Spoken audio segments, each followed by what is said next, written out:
Hello everyone, this is Privarshini of 11th Standard. Today I am going to share you about gender inequality. I am one of the lucky ones. My life is a sheer privilege because my parents did not love me less because I was born a daughter.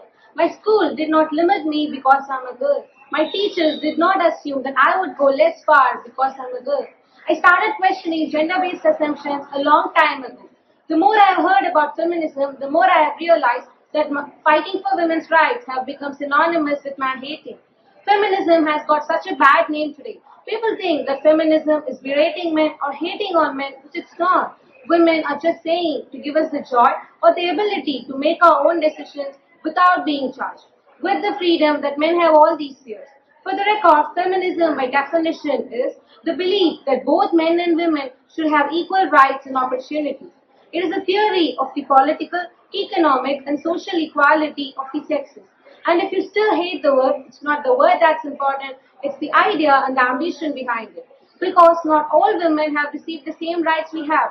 No country in the world where every woman can expect to receive the rights we have. No country in the world can yet say that they have achieved gender equality. Because a woman is always told that a woman should sound like this, a woman should do this, a woman should wear this. Women at this point in her life should get married. But we must be able to decide what we should do. We must be able to decide about our health and the things that influence it. I've heard my uncle told me once that a typical Indian woman is always dependent on a man. When we are little, we are dependent on our fathers. When we are married, we are dependent on our husbands. And when we are older, we are dependent on our sons. I don't want to be like that. I want to be independent in all my ways. And I hope that you're aware of the Nobel Peace Laureate Malala Yousafzai.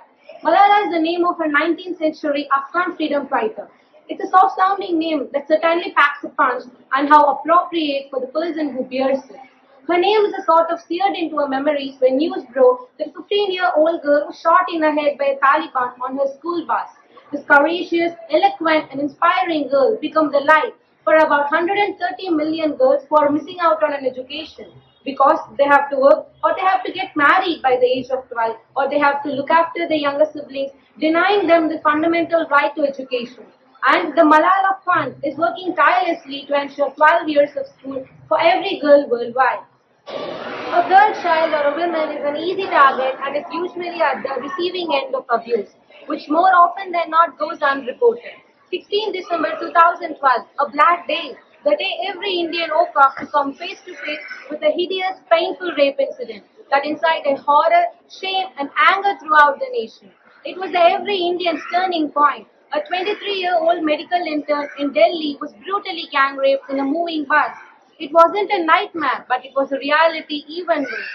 The flames of the Nirbhaya gang rape case had engulfed the entire nation in such a way that every individual from every nook and corner of the nation could feel the pain and plight of the Indian women. It can be said that the flame that engulfed the entire nation ended up lighting a small flame inside everyone. Rapists were all caught and were rewarded maximum sentences for their crimes. Unfortunately, Nirbhaya could not be saved. But still in every 20 minutes, a woman or a girl is raped. Across India, gender inequality results in unequal opportunities, and while it impacts on the lives of both the genders, statistically, it is the girls that are most disadvantaged. In 2019, not too long ago, the crimes against women in India went up by 7.3%, as reported by the Indian Express. Men have been told for a very, very long time that a woman is a commodity. A woman is for your pleasure. A woman is to feed you, to raise your children, to keep your home. It's always about yours. It's always about him. So until you, as parents, teach your sons that the only way to be a better man is to respect a woman and not degrade her, that's how the society will change. Only when you teach your daughters that you should stand on your own feet, and only when you educate your daughters, that's when they'll be able to see a global perspective. If you educate a man, you educate an individual. But if you educate a woman, you educate a nation.